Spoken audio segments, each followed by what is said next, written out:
Welcome to HTML series. இன்னைக்கு நம்ம HTML seriesல ஸ்பேன் அண்ட் இமேஜ் டேக்ஸ் பற்றி பார்க்க போகிறோம். ஸ்பேன் டேக் அப்படின்னா என்ன? ஸ்பேன் டேக் வந்துட்டு ஒரு inline container element. So it helps to mark up a part of a text or a part of a document. இது வந்துட்டு similar to div tag but both are not the same. இந்த span tag எதுக்கு use பண்ணுறோம் அப்படின்னா, ஒரு sentence இருக்கும், இல்லைன்னா ஒரு டாக்குமெண்ட்டில் ஒரு பர்டிகுலர் பேராகிராஃப் மட்டும் நம்ம எடுத்து தனியாக ஸ்டைல் பண்ணணும் அப்படின்னா இந்த இன்லைன் எலமெண்ட் யூஸ் பண்ணி நம்ம ஸ்டைல் அப்ளை பண்ணிக்கலாம். எப்படி அப்படின்றத ஒரு கோட் எக்ஸிக்யூட் பண்ணி பார்ப்போம்.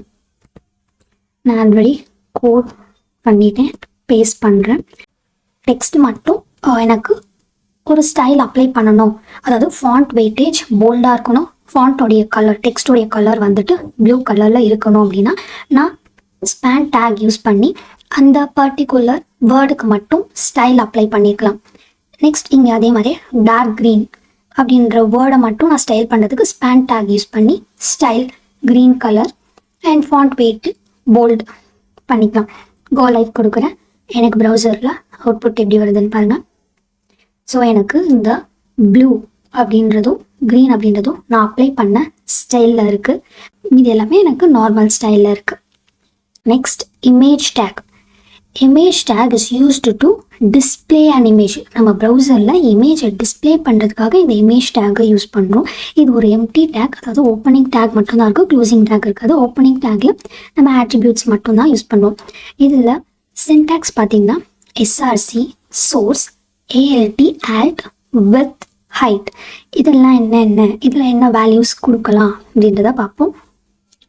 SRC அப்படின்னா சோர்ஸ்ன்னு சொன்னேன் இல்லையா, இது வந்துட்டு என்ன வேல்யூவை ஹோல்ட் பண்ணும் அப்படின்னா இமேஜோடைய லொக்கேஷன் ஒரு இமேஜ் URL ப்ரொவைட் பண்ணுறோம் அப்படின்னா அந்த URL ஒரு ஜஸ்ட் இப்போ நம்ம கோட் பண்ணுற ஃபோல்டர்லேயே இமேஜ் இருக்குது அப்படின்னா இமேஜோடைய ஃபைல் நேம் மட்டும் ப்ரொவைட் பண்ணால் போதும். alt எதுக்கு யூஸ் பண்ணுறோம் அப்படின்னா, இப்போ ப்ரௌசர் இமேஜை லோட் பண்ணுறதுக்கு லேட் பண்ணது, இல்லை கனெக்டிவிட்டி இல்லாதனால லோட் ஆகலை அப்படின்றப்ப நம்ம alt யூஸ் பண்ணுறோம். இந்த alt டெக்ஸ்ட்டில் நம்ம என்ன டெக்ஸ்ட் கொடுக்குறோமோ அந்த இடத்துல அது டிஸ்பிளே ஆகும். வித் வந்துட்டு ஆப்ஷனல் ஆட்ரிபியூட் தான். வித் அண்ட் ஹைட்டு நம்மளுடைய இமேஜை ரீசைஸ் பண்ணி நம்ம இமேஜ் சோர்ஸில் ப்ரொவைட் பண்ணும்போது இந்த ஹைட் அண்ட் வித் தேவையில்லை. இல்லை நம்ம டைரெக்டாக இமேஜை ஃபெச் பண்ணி நம்ம ப்ரௌசரில் ஃபைல் சோர்ஸ் அட்ரிபியூட் மூலியமாக அப்படின்னா அப்போது நமக்கு இந்த வித் அண்டு ஹைட் அட்ஜஸ்ட் பண்ணுறதுக்கு அட்ரிபியூட் யூஸ் ஆகுது. இங்கே ஒரு எக்ஸாம்பிள் கொடுத்துருக்கேன். இந்த எக்ஸாம்பிளை இப்போது ரன் பண்ணி காட்டுறேன். அந்த கோடை பேஸ்ட் பண்ணிவிட்டேன். இங்கே எனக்கு சோர்ஸ் வந்துட்டு animal.jpg, alt டெக்ஸ்ட் வந்துட்டு அனிமல் இமேஜ். நான் ஹைட் அண்டு வித் ப்ரொவைட் பண்ணியிருக்கேன். இப்போ இந்த கோ லைக் கொடுத்தேன் அப்படின்னா எனக்கு ப்ரௌசரில் அனிமல் இமேஜ் வந்துருச்சு. இதுவே நான் இன்வேலிடான இமேஜ் ஃபைல் நேம் ஆர் எனக்கு ப்ரௌசரில் இன்டர்நெட் கனெக்டிவிட்டி இல்லை அப்படின்றப்ப எனக்கு அந்த இமேஜ் லோட் ஆகாது. அப்போ எனக்கு alt டெக்ஸ்ட் மட்டும் டிஸ்பிளே ஆகும். இங்கே செகண்டாக நான் கொடுத்தது வந்துட்டு இன்வேலிடான ஒரு ஃபைல் நேம். alt டெக்ஸ்ட் மட்டும் டிஸ்பிளே ஆகிருக்கு, இமேஜ் டிஸ்பிளே ஆகலை. நெக்ஸ்ட் ஒரு இமேஜை எப்படி டிஸ்பிளே பண்ணுறதுன்னு பார்த்துட்டோம். இப்போ பார்க்க போகிறது இமேஜில் எப்படி லிங்க் ப்ரொவைட் பண்ணுறது அப்படின்னு. இப்போ நம்ம ப்ரௌசரில் ஒரு இமேஜ் கொடுத்துருப்போம், அந்த இமேஜில் வேற ஒரு ப்ரௌசரை லிங்க் பண்ண முடியும். எப்படி அப்படின்னா ஆங்கர் டேக் யூஸ் பண்ணி. இப்போ நம்ம ஆங்கர் டேக்கில் அந்த இமேஜுக்கு என்ன லிங்க் ப்ரொவைட் பண்ண போகிறோமோ அதை href அட்ரிபியூட் யூஸ் பண்ணி URL ப்ரொவைட் பண்ணிவிட்டு ஆங்கர் டேக்குள்ளே இமேஜ் டேக்கை எழுதுவோம். இதை நம்ம ரன் பண்ணி பார்க்கலாம். கோடை பேஸ்ட் பண்ணுறேன். இப்போ இந்த ஆங்கர் டேக்கில் நான் URL ப்ரொவைட் பண்ணிவிட்டேன்.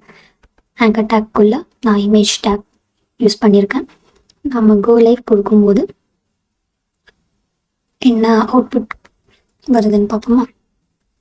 இங்கே எனக்கு ரோபோட் இமேஜ் வந்துடுச்சு. இப்போ அதை நான் மேலே ஹோவா பண்ணும்போது கீழே ஏதோ ஒரு லிங்க் ப்ரொவைட் ஆகிருக்கிறதுனால கீழே ப்ரௌசரில் எனக்கு ஒரு URL டிஸ்பிளே ஆகுதா. இதை நான் கிளிக் பண்ணுறேன், எனக்கு ஒரு பேஜ் ஓப்பன் ஆகுது.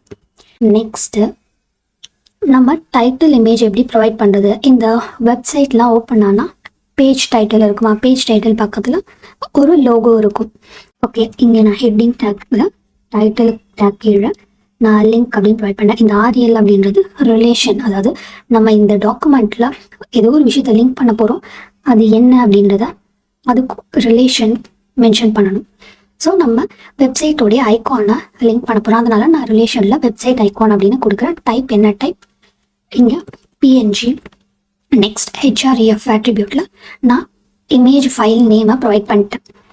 இப்போது நான் அதை சேவ் பண்ணிவிட்டு ப்ரௌசரில் போய் பார்க்குறேன். எனக்கு இங்கே பேஜ் டைட்டில் பக்கத்தில் என்னுடைய லோகோ டிஸ்பிளே ஆகுது. தேங்க்ஸ் ஃபார் வாட்சிங். If you have any doubts, please contact us or comment. We'll clarify your doubts.